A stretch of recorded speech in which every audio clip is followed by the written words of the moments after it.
বেশিরভাগ মানুষ সফল হতে পারে না একটি কারণের জন্য।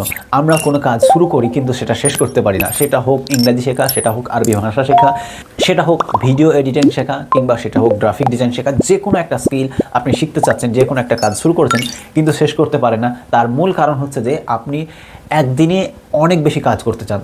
হঠাৎ করে আপনি 10টা আয়াত মুখস্থ করলেন, দেখা গেল আজকে 10টা আয়াত মুখস্থ করলেন কিংবা আজকে 20টা হাদিস মুখস্থ করলেন, কিন্তু আগামী এক সপ্তাহে আর কোনো কোরআনই খুলে দেখলেন না, কোনো হাদিসের গ্রন্থ খুলেই দেখলেন না।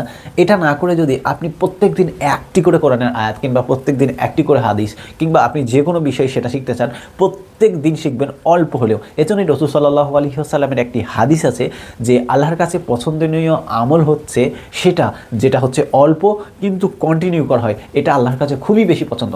উদাহরণস্বরূপ আপনাকে বলছি, যদি আপনি প্রত্যেক দিন কোরআনের আয়াত একটা করে মুখস্থ করেন, তাহলে এক বছরে আপনি 365টা আয়াত আপনি মুখস্থ করে ফেলবেন। ভাবতে পারছেন? তাহলে কয়েক বছর গেলেই আপনি কোরআনের হাফেজ হয়ে যাবেন, মাশাআল্লাহ। হ্যাঁ, তো আমরা কোনো বিষয় যেটা শুরু করব অল্প করে শুরু করব, কিন্তু কন্টিনিউ করব ইনশাআল্লাহ।